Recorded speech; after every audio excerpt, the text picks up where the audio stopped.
Today we're at Cumberland Mountain State Park and we're going to interview the new park manager, Mark Houston, and he's going to give us a tour of the aviary. Yeah, it should be a great day. If you've never been to Cumberland Mountain State Park, you must come check out this park. It's historical, it's beautiful, and educational.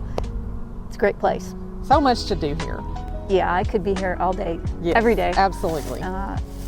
And the seasons are all different. We just went through the fall colors. That was great. It's beautiful in the snow. And days like today, I mean, it's 60 degrees this morning. It's a beautiful day to be out here on the trails or visiting the park. Yeah, you can grab your lunch, come on out. There's lots of places to picnic. There's a great gift shop in the camp shop. You can get t-shirts and gifts and things. Have lunch at the restaurant. And check out the aviary and the native birds that they have here that we're going to get to go see, and hopefully up close and personal. I'll show you this so we can give you some insight. This is how our seasonals take care of most stuff, but this is kind of neat. And we're about to get a new aviary.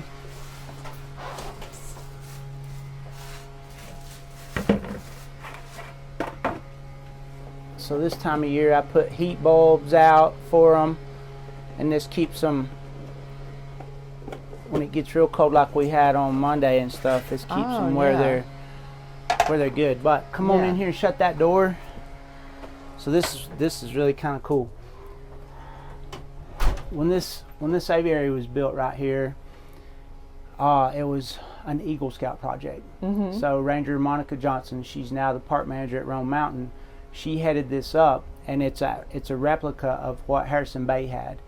So as you can tell, the outside wall is your inside wall. There's no insulation, anything like that. So when it gets real cold, I have to take them and put them in other structures here, and they stay in these kennels. And I don't like that a lot because, you know, they can't stretch. So we're in the process right now of getting, we had donations. If you guys remember, the My Tennessee State Park in 2020 was a donation fund where I raised like $14,000 in 1 month, and then we had generous donors from across the county and stuff give us money, and we've got about $34,000 built up. And the TCAT Building and Maintenance Trade School is going to build that for us for free. Oh, nice. So that's an agreement with us. So it's just now, it's been going on for about, I'll say it's probably been 5 or 6 years now.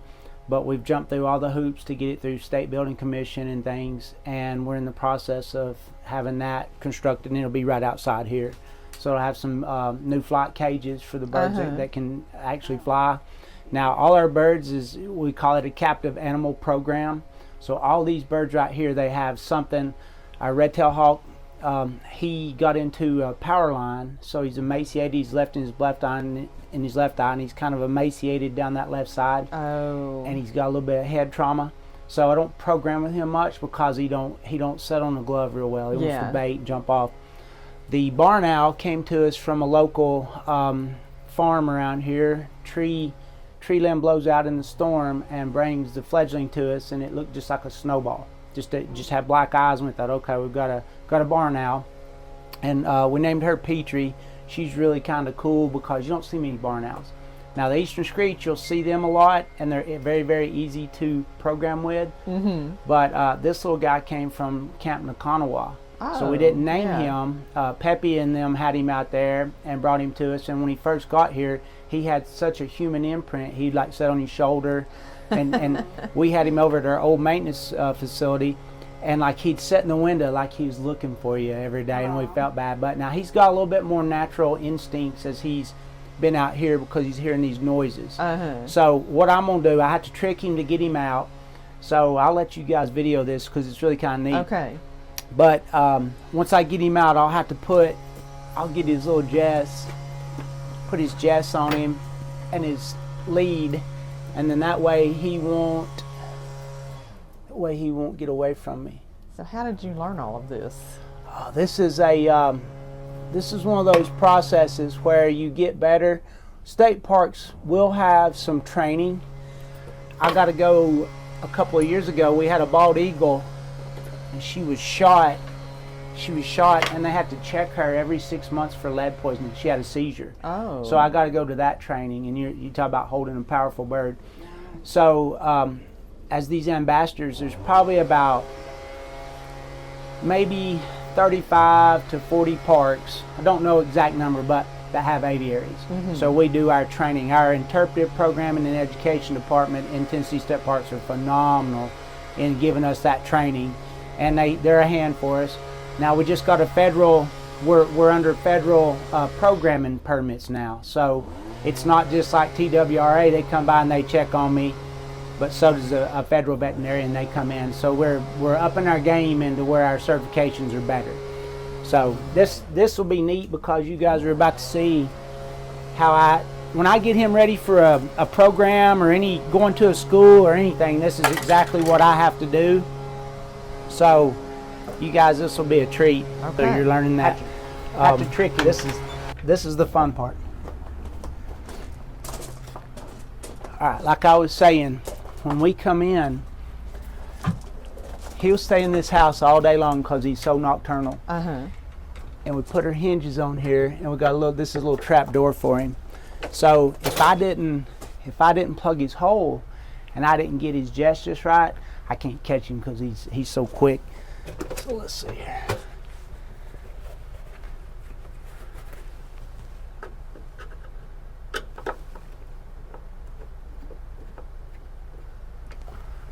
This will be the tricky part right here. This is where it gets fun. You guys see, can you see right there, Miss Cheryl? See his little feet? Oh yeah. So he's got, and here's where it gets bad. He'll grab me. See how he grabbed me right there? Let me try to get his chest. Oh. One thing I don't want is him to, there we go, get a hold of my finger.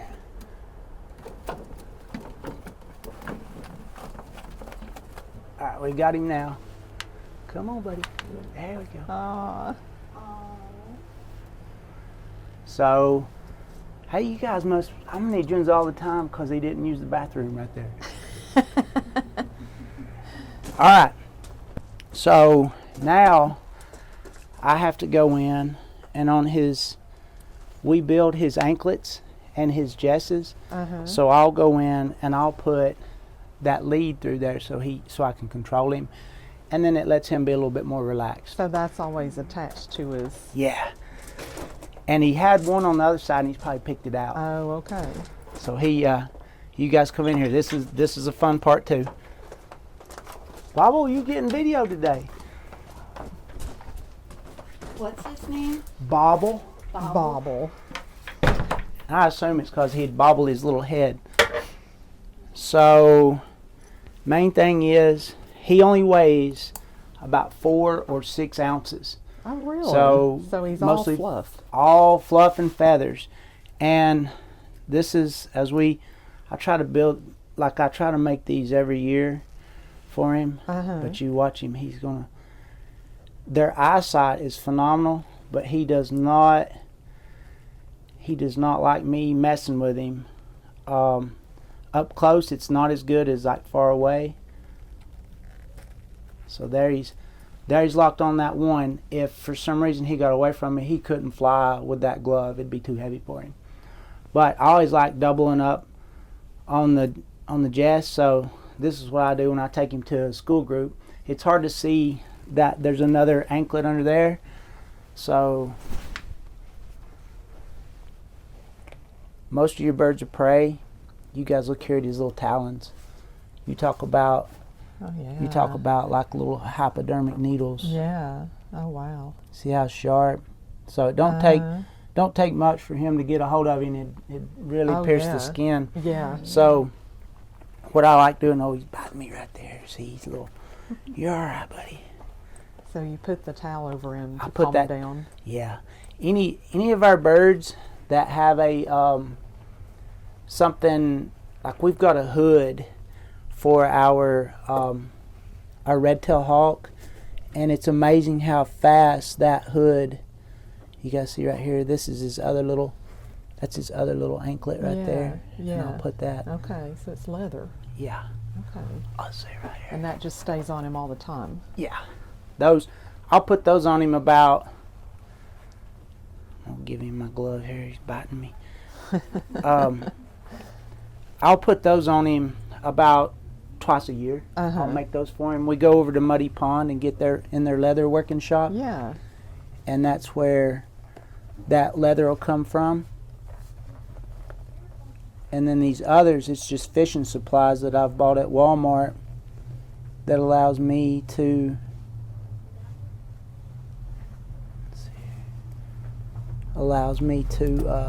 make his little anklets.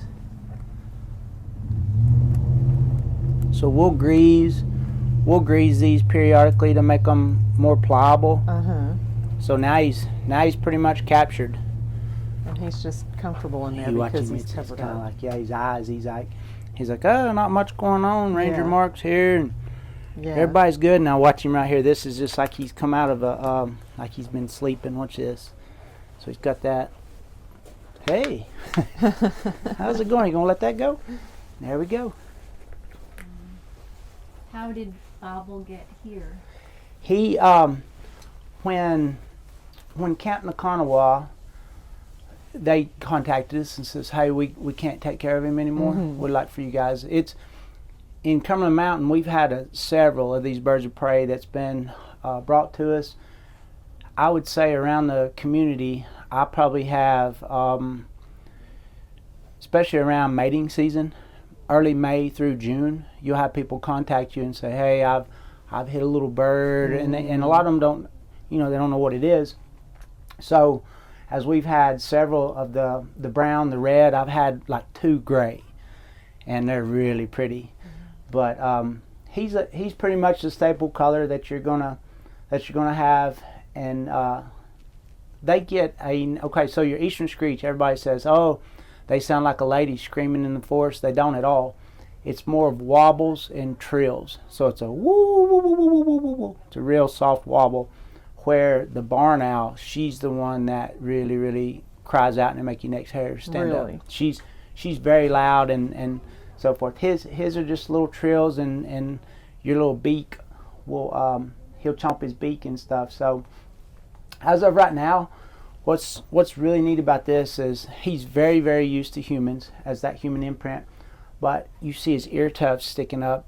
That means he's real relaxed. So if he was nervous for anything that we're doing, those ear tufts would lay down, and that means he's ready to, deglove, jump off your glove bait, and he's trying to find something to, like, hey, I gotta have an escape route. Yeah. So like right now, he's probably, if you watch his eyes, he's got great eyesight, but if I get real close, he loses it to a minute, but very, very alert.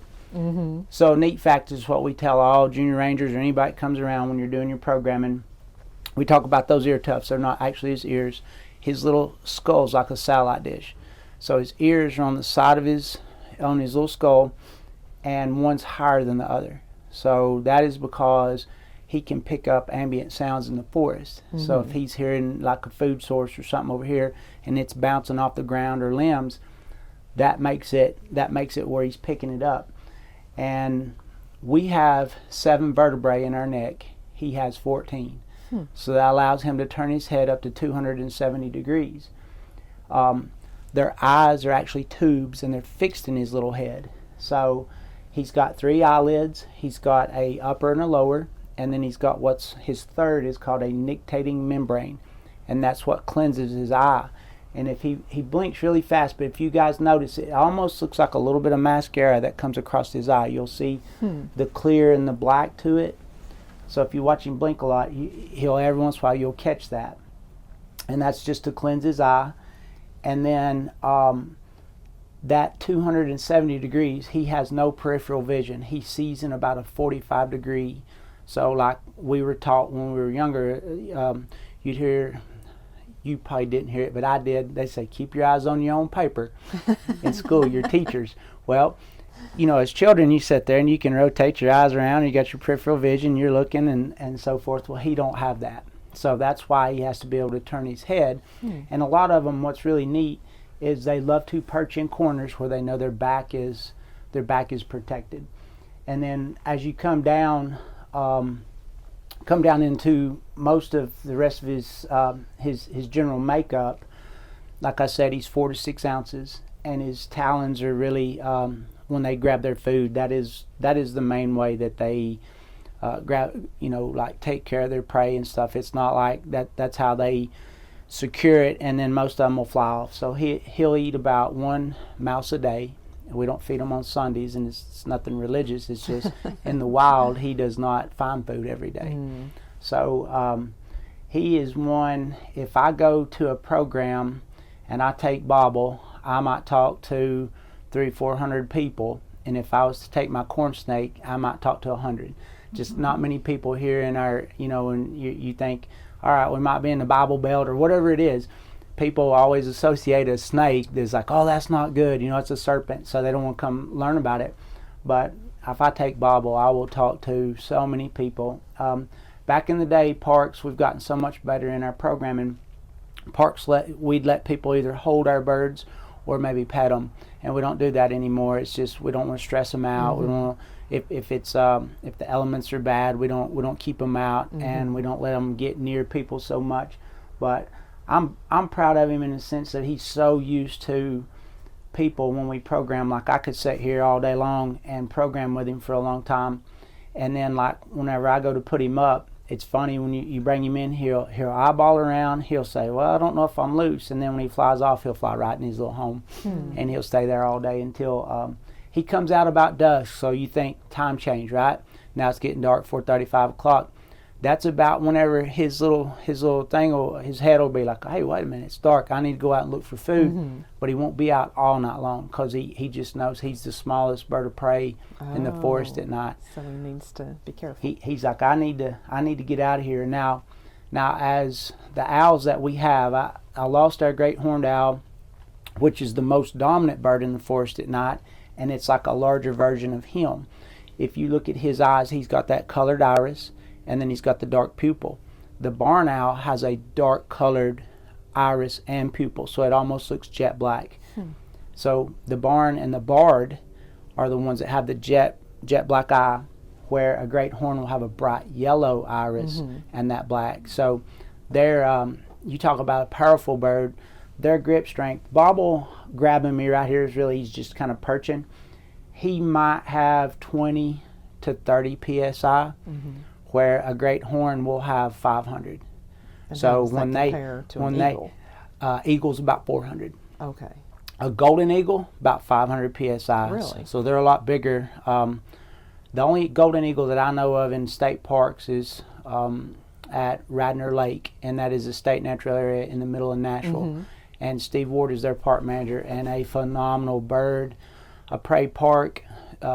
Manager Ward, you talk about phenomenal, but when I went to this training, his golden eagle just laid an egg, but he said she wouldn't let anybody near it, but she wouldn't incubate it either. They wouldn't have any fledglings. So however she just never raise any young, but he does a good job in the Nashville area of doing the birds of prey. They got the eagles, so all this is information that we learn from them. So the great horn that we had before, like if you didn't grab him right, you just have to leave the gloves with him because he's so strong. You're like, hey, just keep it. The others, you think about us when we're 18 to 25 years old, is probably our strongest.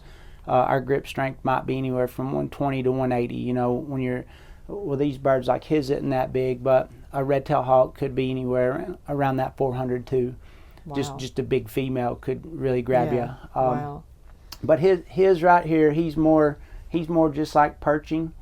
So I don't know if it's because he's like, hey, you got me and I should be in bed. That's why he's so calm. But I like how his little ear tufts are up and so forth. But if you look at color-wise, that's what you can imagine. You talk to your children and you say, hey guys, what's the word I'm looking for? And they'll say camouflage, and you'll be like, that's right. So if you were to put him in the forest, it'd be hard to really see him. And some of the best pictures are when, like, maybe a gray eastern screech is in a white oak tree. They'll just kind of blend in, and there's no telling how many times we've walked by a bird of prey and didn't know it was there. So, Bobble, what do you think? So they stay here forever. This is not a rehabilitation. That's right.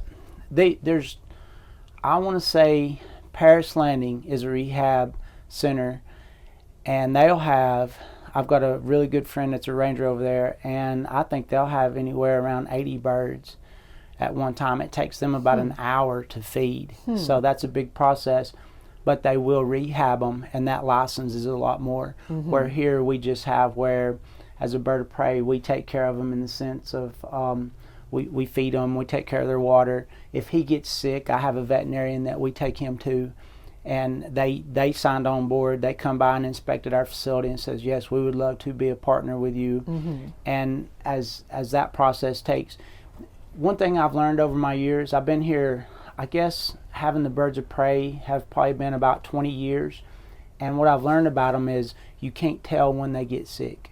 It like birds hide that really well. So if he was to get sick in the sense of if he was lethargic or he wasn't doing the normal things that I think he'd be doing, I'd take him straight to a vet. I've had like I might in a sense maybe even overfeed them because I don't want them to go and say, hey, this bird was malnourished.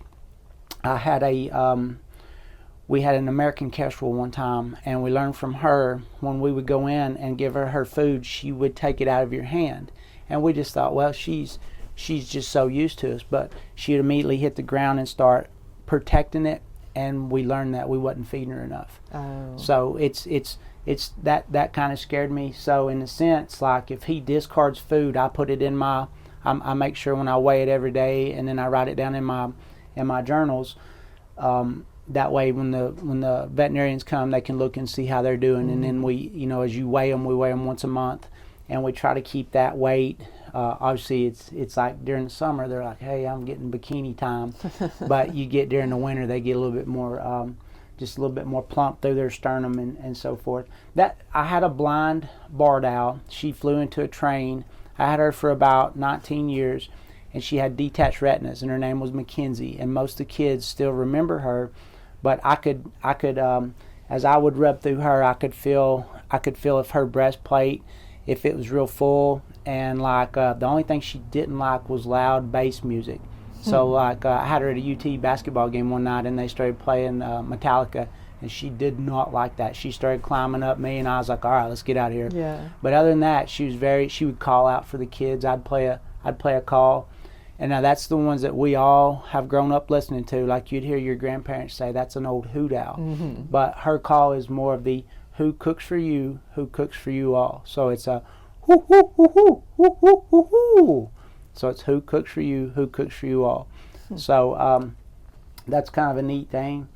The children that we go to, they love anytime we show up and we have our birds of prey. And they're usually really, really good because you'll say, hey, let's be quiet so we can hear and this and that. So we get a lot of compliments from that. But this is a plus. When I first started as a ranger, our programs, I'd just do a history program. So when we first got the snake, it's like, all right, here we go. We got something to show, some props. And then when we got the aviary, this is really what set us off in the sense is it allowed us to reach out to so many more people that say, hey, this is just more interesting than me telling the history, which some people like that, but mostly if I'm carrying this bird, they really want to hear about Bobble. Yeah. So a lot of parks will have your great horn, your barred, your barn, and then maybe a red-tailed hawk, a red-shouldered hawk. Some parks will have turtles. We tried that. That was tough. We named them Alvin and Gracie from Alvin, York, and Gracie. And they were really, really finicky to eat and feed, and just to have them in the peat moss and stuff. Yeah. So we'll give them back a little bit more. But what I like about these guys, I come by every day, and we lay eyes on them, take care of them, do their water, and it's very enjoyable. In state parks, we're supposed to do programs, so many a month. One of them can be fee-based, and that's a program that you don't get every day. Or you can do what I would say what we're doing right here, a scheduled program. And if I'm around here more than 10 minutes and people come up, I guarantee I could grow a crowd of maybe 15, 20 people. Oh, yeah. And you count that as an impromptu, and you can add that. So as visitors come throughout the park, it's really a big deal to be here more visible. During the summertime, we have what's called seasonal interpretive rangers, and those I call them kids. I'm getting advanced age here, but they are junior or seniors in college that want to be rangers. So they work in parks all summer long. We give them housing up here, and this is like one of their main opportunities to work with the birds of prey. So it's a big deal. The young lady that worked here, Miss Jewel West, this past summer, she got a winter internship at Reelfoot Lake, so she'll be working with bald eagles. So she gained a lot of experience here just with our aviary. And would you ever take an eagle, or you just don't have the space? An eagle would be phenomenal, but that's a federal license, so I'd have to get more than what I have. And like with our new aviary, I guarantee you we could probably get one. I think it would pass inspection, but it's you think about their food source, like we get, you're supposed to rotate their food around, so you might have rats, mice, baby chicks, all kinds of different food source. Well, with the bald eagle, they love duck. I mean, it'd just be a different, so you're adding that expense, and that's where our friends group's really good for us. They will buy our food for us about every 6 months. We'll get enough, and that's where I keep in the freezer. I thaw it out every day, and then we feed them in the evenings. But the bald eagle, you talk about Olive's probably been to Dollywood and seen those eagle programs. They're phenomenal. It just brings a little bit more of responsibility to you. It'd be something where more people would call you, but we get quite a bit of people right now that really want to talk to us. So and what happens? So most of these have come to you just locally. Someone's found them. They've been injured. I've got a rehabber out of Chattanooga. If I get one, like right now, I don't bring one in. So if somebody contacts me, even TWRA, they'll reach out to you and say, hey, we've got this bird of prey right here. Can you take it on? And I'll say, well, I can't house it, but we'll take it to Chattanooga. So the Chattanooga Zoo will take it, and then they'll get it to a rehabber over there in Chattanooga. Her name is Alex Parks, and she works as kind of like a 501c3. So she's more about the donations to help her take care of it, because I mean, you probably go to her house and she's got a ton of animals that she's trying to feed, so and medicines and so forth. So as a rehabber, you have a little bit more, I would say it's like a vet assistant. You have a ability to give them some meds and if you think they're hurting or stuff. But our veterinarian here at the Homestead Veterinary Clinic right here, they'll do x-rays for us and all kinds of stuff. I had an osprey brought in to me, and when I took it over there, we got to do some x-rays, and it actually passed away on us because it'd been run over by a vehicle in Tansy. But a phenomenal bird, very pretty, but just getting to see, obviously they got hollow bones, and you get to see that aspect of it. So when one comes in, I definitely try to, if I see one this small, I'll hold on to them for a day or so, and I'll see, they don't generally drink water. They won't get water, but I'll give them sugar water to try to stimulate them. And if they start to perch, I know that's a normal instinct. But if they're kind of dazed, if one pupil is dilated and one's restricted, so that lets me know it's a head injury. So there's different things that I watch for them. But once they should not like me. So once they get to where they're like, biting at me or trying to grab me, I think, okay, let's see if I can release them. So I've had a few over the years where I could take them out and release them in back to pretty much try to go to where we found them. So I always ask somebody, if they call me and say, hey, I found this in Lake Tansy, I say, all right, I'll go back to Tansy, is it near the golf course, whatever, and try to release them, because that'll be their territory. Okay. So a lot of neat stuff in that aspect. As we grow through this process, what I foresee in our new aviary would be more about, kind of like Dollywood, we'll have a stage area, and we'll have those, and we'll be able to say, hey, birds of prey program at 11, 1, and 4, and then that way people can come by, because like right now, if somebody called me, obviously if I went to a school, I'd put them in a carrier, but if I was over at the restaurant or if I was up at the shelter, I got to put them in a carrier, take them up there, which they don't mind. I mean, they're very fine about that. We cover them up, but it's to me, just being housed in this area, it lets people know. And plus, if a car drove by, and if you had an ADA situation where you could sit and we could have a microphone and people could watch and see it, it's just kind of a central area. All good questions. Very cute. I see why people like you when you have them. Yeah, it's a it's kind of it's rewarding to know that you're getting to take care of a species or a bird of prey or anything like that. Even our snakes and so forth. Once you start educating people on what you can be aware of, so many people around a snake, they're like, "Oh, is that thing?" They'll say, "Is it poisonous?" Well, it's venomous or non-venomous. But I can take a shed and show you on the back of it if you've got a venomous snake at your house, just because of the way the scales roll at the back of it.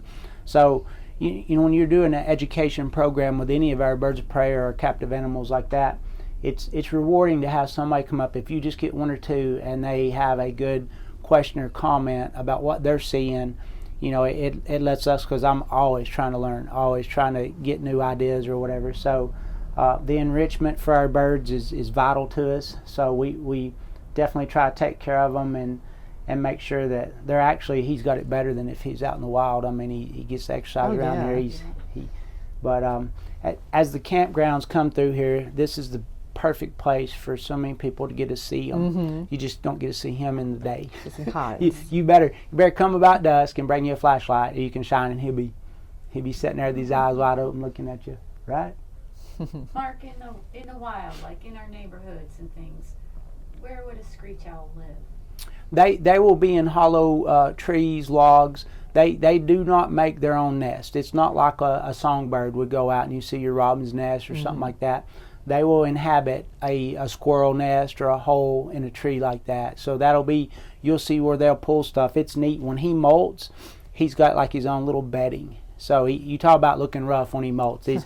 All these little feathers fall out of him, and it starts from his head down, and you think, "Ooh, you look rough, Bobble." But as his new ones come in, they're perfect and stuff. But if you were saying, "Hey, I want to build a birdhouse for a bird of prey like this," it could be just like the box that you guys have seen right there. It can be something up on a tree or somewhere, and they'll find it. I wouldn't say on the side of a house or a building, but somewhere near the forest where they can be up and you're not going to have something else that could potentially get them, like a predator. So pretty high up in yeah, the tree. Yeah, not too bad. Here's what's neat. Our barn owl right here, as she came in captive, about 2 years in, she starts making a noise one night on me, and it's like a clicking. It's a click, click, click, click, click, click. And I thought, what is she doing? So I'm kind of hanging out, and then I hear another barn owl call out.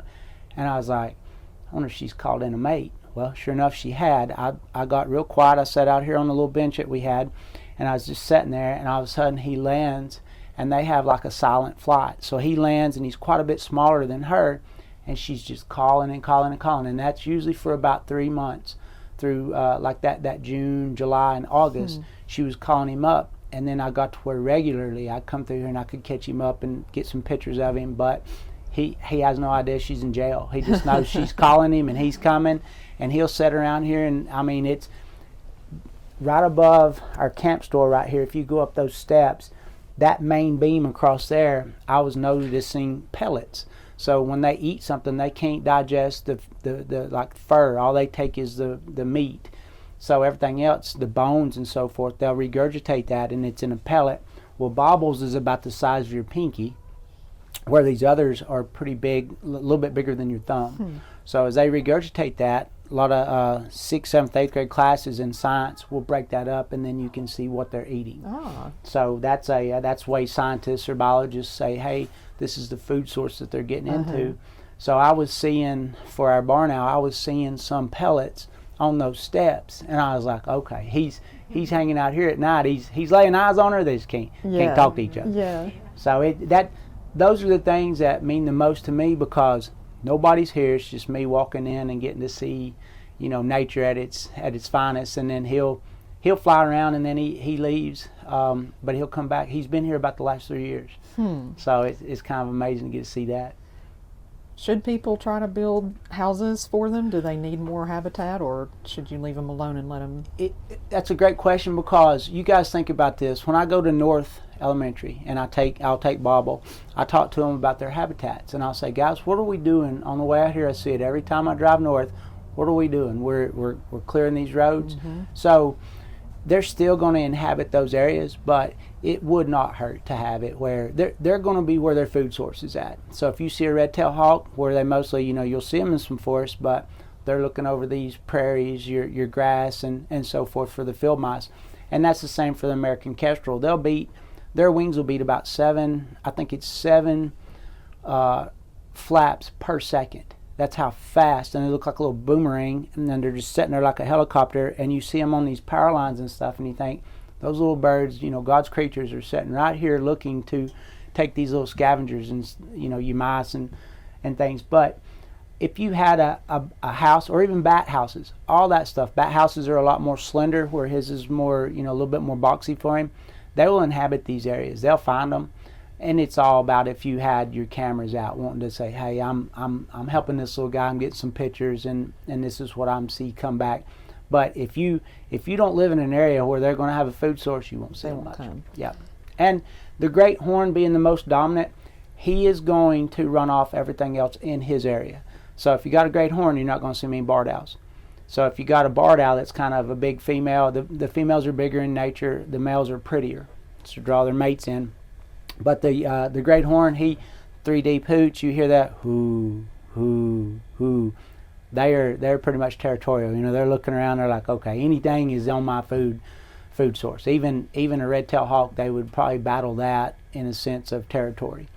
So it's. And what about, you were mentioning the heat lamp? What about temperature? When does it get too cold for them, and what do they do? Anything for him and that's a great question. Anything for him, like if it gets under 30 for a long time, I will bring him in, or I'll put that heat lamp on. I had it on obviously Sunday night, Monday night, and Tuesday night. I had the heat lamp on, and they actually, the way their arteries and veins are run up through their legs, that is like a heat source for them. So I've seen the red tail, when I turn his on, he's like, yeah, it's too hot for me, and he'll set out on another perch.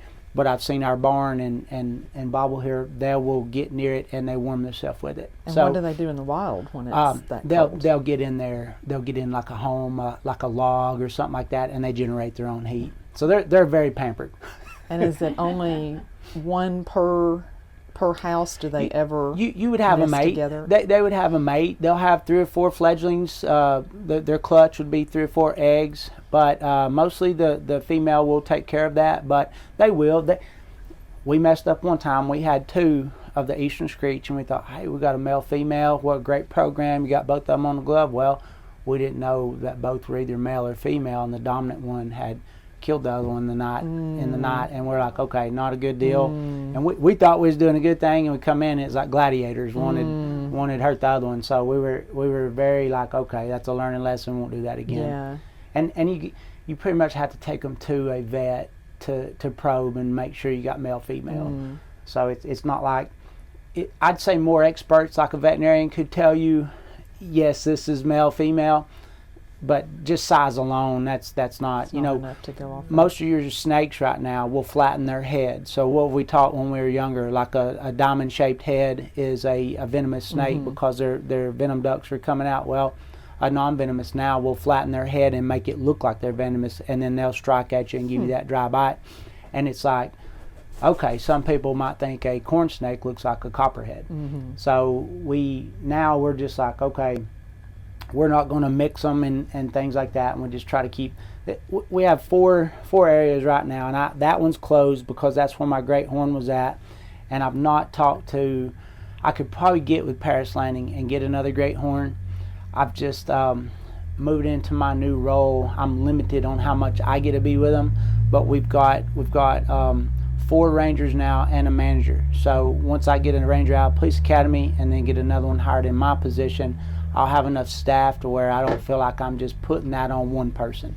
So now we can all take care of them. So well, tell us about your new role. Oh, I love it. Every bit of it is. It's been amazing. I'm a little over 2 months in it, but I had a great mentor. Chip Hillis was the best. So so much of what I get to do now, he'd prepped me with it. There's little things that you get emails and, you know, the accounts payable and receivables and things like that. I'm like, oh, okay, I heard Chip talk about this, but I never got to do it. That's a learning lesson, but I love the role of being park manager. It's been. How long were you here with Chip? I got 30 years in last May, and Chip just retired, so I had all 30 with him. Okay. So he was my maintenance ranger when I was in maintenance for 8 years. So he's been my mentor for a long time. That's the hardest part about losing him, is the father figure he was for me, to walk into the park in the evenings and say, hey, how's your day been? And me and him just talk life lessons. You know, Chip was such a great mentor for me. We just talk, and I mean, all our stories were pretty special. You know, he was good to me. His whole family's good to me. Yeah, So big shoes to fill, but you can do it. I don't know. You can do it. You're doing great. It's good. You know, I sit there and I watch Miss Linda when they come in and see them periodically. I remember watching Andrew and Ivy and Nathan, his children, grow in this park, and I'm like, ooh, I grew up with them. We'll go and say, well, I thought it was Alvin C. York. Alvin C. was the project superintendent of the CCC boys when they came in, because that was all the federal government. FDR says, hey, I got to get the economy stimulated right here. We're coming out of the Great Depression. So the military were the only ones that could really take these young men in and get them whipped into shape. But they ended up saying, all right, we're as a state park employee, Robert Henson was our first park manager. So his name was Bob Henson. So one night they're having a maybe square dancing over at it wasn't a restaurant at the time, but the restaurant was a snack bar, and it's kind of a place where everybody gathered. Everybody's watching the pool and this and that. Well, Robert Henson, and Buddy McHouston's dad, Earl, was a ranger at the time. They were patrolling the park, and they come up on a man named Frank Goss. And Mr. Frank, I learned this from my grandfather, he was a taxi cab driver. Well, he had a bottle of whiskey in his pocket, and alcohol wasn't allowed in the parks at the time. So Earl McHouston says, hey, you need to pour that out. He says, I'm not going to. And he says, yeah, you need to. He pulls out a gun, shoots Earl, shoots him in the shoulder, shoots through the Smokey the Bear hat that Robert Henson was wearing, and runs off. So Earl, he survives all this, and I think Henson actually shot at the taxi cab guy, Frank Goss, and missed him. So the story that I get, Mr. Henson's daughter, Miss Judy Wallace, is still alive. She's in her early 90s, and she'll come back to the park birthdays and stuff, and her son Dave keeps in touch with me. But she said, my mama had that hat with that bullet hole through it for a long time, but she threw it away because it's collecting dust. Oh. So that is my favorite story, because when she comes back, I clear my agenda so I can go talk to her and see how she's doing. So the park just turned 85 back on July 18th of this year, and she came to that dedication, and I got to talk to her. The house that when I came in the park, it's the caretaker's house. It's the one by the restaurant. So she lived there too, and she said, Mark, she said, Daddy wouldn't let me have a doll house unless it was Park Brown. So they built her a house over there, and she said, that's my doll house. And she said it was real is lonely in the winters because no children were here.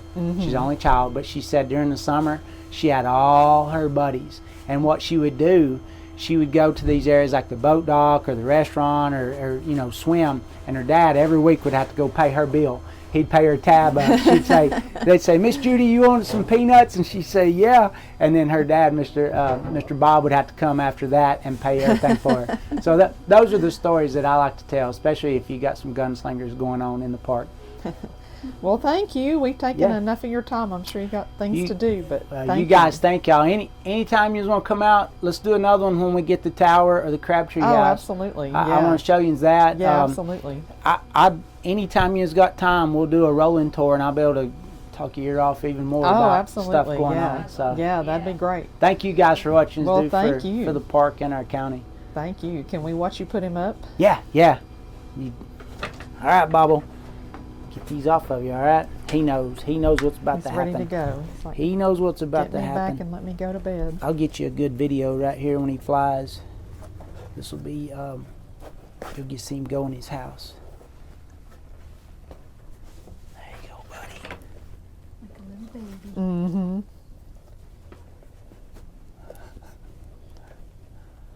You all right, buddy? So you just throw that over him. How sensitive are their wings? Are they easy to? It's not. Aw, Listen. Talking to me, he's like, quit. He goes, whatever you're doing, don't do it. This right here is something, it don't take long once you, see, so he's got his little, you just got to stay away from those talons. Mm-hmm. So now, let's do this first.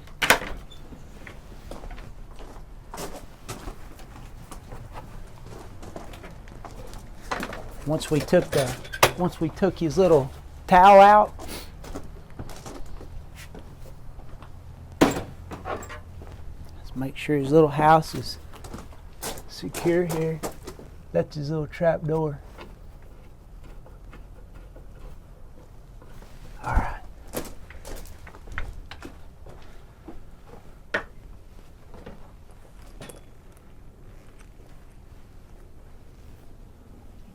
Used to that because he just lays there. Yeah. Once you close those eyes on him.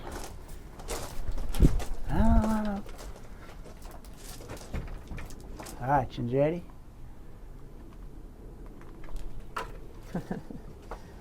Thank goodness. That's it. He says, "Hey, there we go." Back to bed. Can you see right here, Miss Cheryl? Watch him right there. So he's got a little perch in there. See him up in there? He's just going to go back to sleep. Yep. It's good for him to have. He'll stay on that little perch. These are designed when he flies around to not have the same grip. They can get what's called bumblefoot. It'd be just like us having bed sores. You hear people in their nursing homes having those.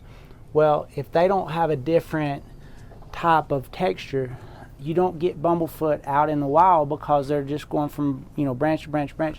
So we try to make his habitat.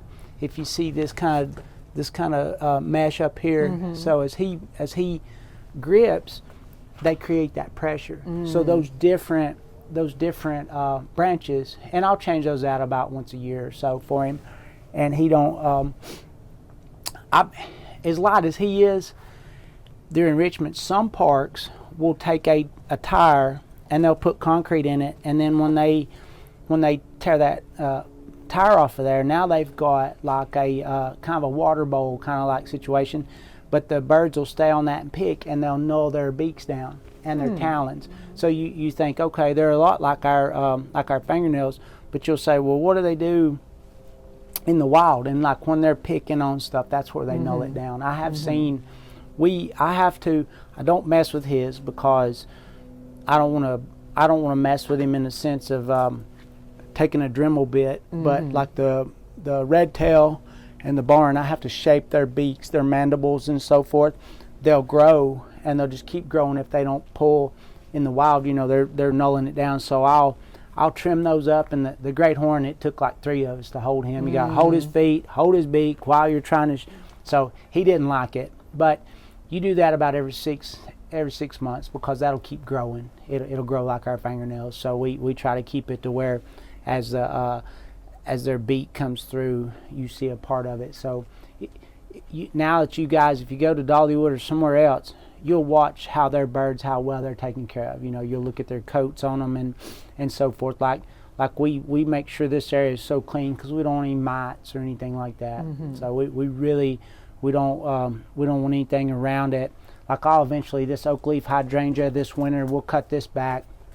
That's what I'd ask Mr. Jim to beautify this area, because we get so many visitors come here and really want to see it. And we just want to make sure whenever they see them, they're looking their best.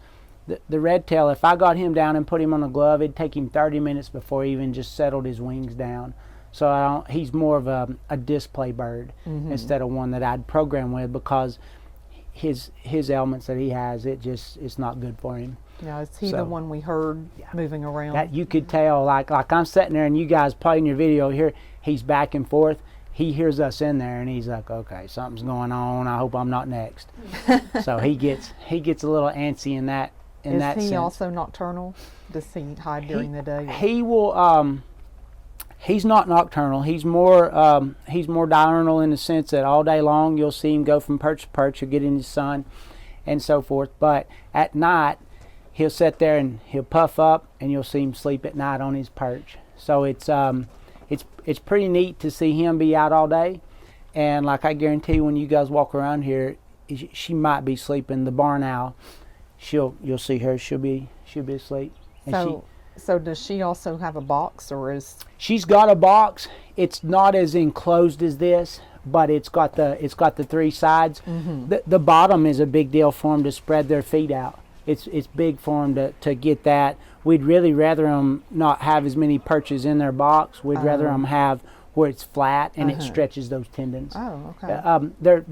Their ligaments and their tendons and so forth are a lot like a ratchet strap. So that as they grip down, they have to grip a little bit harder to let that go. So it's really neat to think of the physiology of all this stuff that goes through with them. And then you think, okay, the barn owl weighs about 1 pound. The red tail's about 1.2 pounds. He's 4 to 6 ounces. A great horn being 3 pounds. And that's with hollow bones, and you think, that's pretty heavy. Yeah. Where you think of a bald eagle might be 7 to 9 pounds, and then that golden eagle might be 12 pounds. So you just think, I love a lot of birds of prey, and I was listening to a podcast, and they was talking about the California condors, and you think that bird with 6 foot wings and all that, you just think, oh, what a big bird to take care of stuff. So. Anytime I can learn or research on them and talk, most programs want to talk to you for about 30 minutes, but you can really, once you take 2 or 3 birds, you can really get into how they're a little bit different and so forth. But in the grand scheme of things, they all have hollow bones and, their talons and stuff, but a lot of it's just things that I've learned off the Audubon Society or just researching over the web. Is there a schedule somewhere where people could find out where you're going to be and during the summer we run the seasonals. We'll run that every week, and it could be on you can go to tn.gov and go to any state park, and it'll have programs and events, and that's where we load most of our events and things like that. Like I've got a after Thanksgiving Day hike is here that 10 a.m. on that Friday, on that Black Friday. I'll do that hike that day. And that'll be a 1 mile hike around, and they'll get to hear me talk about park history and park structures. But that's how we load if we're doing a birds of prey or something like that. Okay. I was fortunate. If you're looking at the state of Tennessee, there's 6 areas across that. We're in area 5. So we're not all the way middle, but we're not all the way east. So we're in area 5 right here. And the 2 seasonals that I had this year, Abby Harris and Jewel West, phenomenal. That's really did a great job. They probably did double the programs from Cumberland Mountain than what the rest of Area 5 did. Just because we are such, school teachers call me, just so many of our community leaders and people contact us, and we're like, hey, you don't just have to be at Cumberland Mountain, we'll send you and we'll do programs that way. So we keep those numbers up, and that lets our IP&E department say, hey, Mark is doing, they're seeing this many people, we're going to give him those 2 employees are going to stay up until like October. So usually we lose them around Labor Day just because our funding runs out. Well, they're like, no, we're going to pull funds and let them keep doing great programs all the way up for another month or 2. So we're blessed like that. Some parks might have 1 SIR where we've always had 2. And those are college students? They are all college students. They want to be, a lot of them want to be rangers. That's the first thing I ask them when they come in. I'm like, okay, do you want to be a park ranger? If you don't, that's fine, but what field do you love where we can make you better? What can you do at Cumberland Mountain to make you get to that field? So if you want to be TWRA, then we try to focus on that. But if you want to be a park ranger, that's where we try to mentor them in the sense of saying, hey, we're not just law enforcement, we're not just medical, we do so many other things. As they say, we wear a lot of hats. But it's that opportunity to see somebody young be enthusiastic. It actually rejuvenates us as we're older to see somebody come in and have those ideas. So tn.gov, Tennessee State Parks, and every park, there's 62 of us I think right now, but as those are loading, you're going to start seeing where they have those programs. So. And college students, if they were interested in this, they can apply through the state park website? They can. I would stay more, we're talking about those 6 divisions across the state. So I've got 6, Area 5, we got Meg Guy is she's our interpretive ranger. So as a regional ranger, she will go to colleges. So she'll hit up Tennessee Tech, she might be at ETSU, UT, Knoxville. She'll be at a lot of these local schools, and she'll have it on their message boards. Like today, if you think you want to work in Tennessee State Parks as a seasonal interp, I'm going to be here taking applications this day. So they really program all the way, all year long, trying to have those kids. But a lot of Facebook, that's your free media right now. A lot of those kids will say, hey, I saw this on a message board, I want to try it. And that's one of the main ways. They might contact me, and that's what I tell them. I'm like, here's Meg's, this is her email, reach out to her, and then she'll have them fill out an application. So anybody that's interested, I always send them to our regionals, whatever region they're growing up in. Okay. So you might be from Crossville and get a workout in West Tennessee if that's where you want to be. They'll place you in a lot of places. So it's pretty special. There are several Crossville people. Yeah. At different parks, there are several Crossville people. They're all over the state. I have people all the time contact me and say, hey, I grew up in Crossville, but I'm working out here at it might be Montgomery Bell and right past Nashville and Dixon. So there's a lot of good parks at the Pinson Mounds. It's really what you love. If you love a history of a park, that's where we try to place you, where you're your best for our visitors. So. All right. Well, thank you. Yeah. Well, that was terrific. I've learned so much today. That was amazing. That was awesome. So, Bobble was so cool. Yes. So glad we got to do this. They have programs all the time where you can come out and see the birds of prey. They're out here. You can walk up. Now, of course, you saw that Bobble is nocturnal, so you probably won't see Bobble during the day, but you can see the red-tailed hawk. And that was amazing. So I hope you enjoyed that. Come on out to the Cumberland Mountain State Park and let us know what else you'd like to see. We'll come back and do more videos. Yeah, give us some comments what you want us to show you around town, and please like and share our video and subscribe to our channel.